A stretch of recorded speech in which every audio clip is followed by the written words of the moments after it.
Todd, thanks for joining us here at Black and Teal today.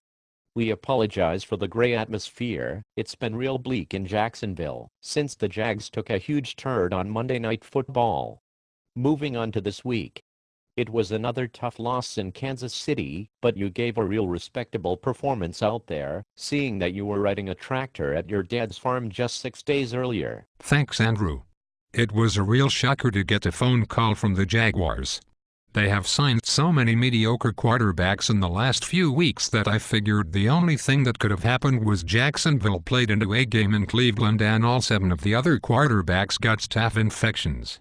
Like I said, I was completely shocked to see Gene Smith's name on my caller ID, seeing as we've broken up more times than Zach and Kelly. So Todd, tell us how it felt to throw your first touchdown pass since the Cold War. It was an absolute shocker.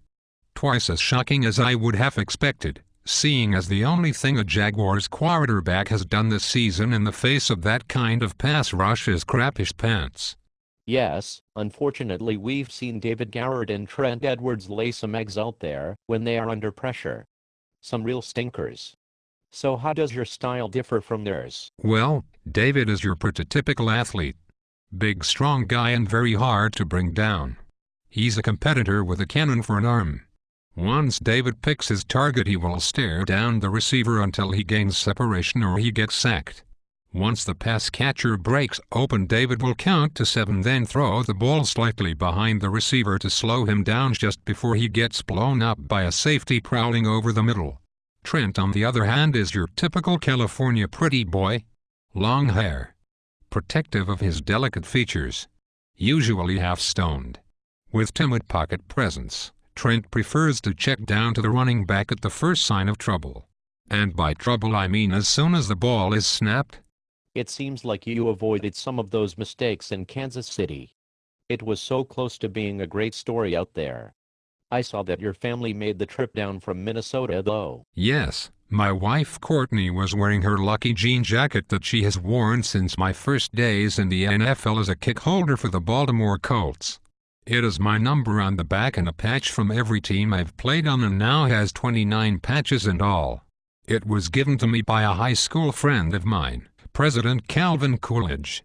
She has worn it for every single game I've played in, so 8 times now. Now that's a feel-good story. How do you see the Jaguars season ending up this year? Who really knows at this point? The 2010 Jaguars remind me of my ex-wife Misty, who was terribly bipolar and had a bad case of herpes. Sometimes she was explosive and exciting to watch. Other times she was completely dull and didn't seem like she cared about anything. Sometimes loving her was very painful. But I never loved her enough when she was around, and she moved out to Los Angeles and is now dating Magic Johnson. Sometimes you just don't realize what you have until it's gone, Andrew.